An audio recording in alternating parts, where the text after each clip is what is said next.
ক্ষমতার পট পরিবর্তনের পর দেশের রাজনীতিতে নতুন মেরুকরণ চলছে।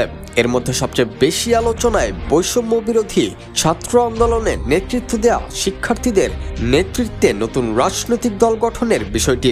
সেই দল কবে নাগাদ গঠন হতে পারে, দল গঠন নিয়ে কি ধরনের প্রক্রিয়া চলছে বা দলের নাম কি হবে, কারা থাকবেন নেতৃত্বে, এই প্রশ্নগুলো এখন বড় হয়ে সামনে এসেছে।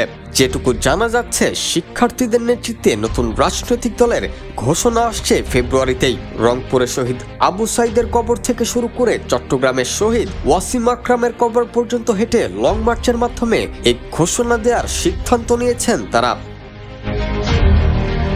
ছাত্র আন্দোলনের নেতাদের কেউ কেউ বলছেন তাদের প্রধান টার্গেট বিএনপি। বিএনপির দ্বিতীয় এবং তৃতীয় সারির নেতাদের দলে টানতে কাজ করছেন।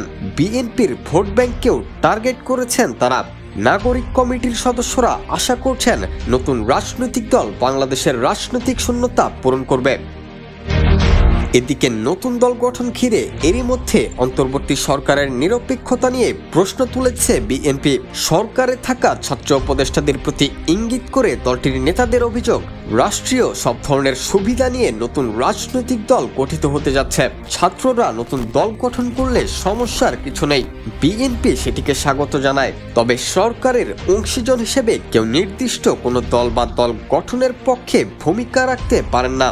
এক্ষেত্রে তাদের উপদেষ্টা পদ থেকে সরে আসা উচিত। তবে উপদেষ্টা নাহিদ ইসলাম নিজেও জানিয়েছেন, যদি রাজনীতিতে আসেন তবে অবশ্যই উপদেষ্টা পদ ছাড়বেন। এছাড়া নির্বাচন নিয়েও বিভিন্ন পক্ষের দ্বিধাবিভক্ত বক্তব্য ক্রমশই স্পষ্ট হচ্ছে।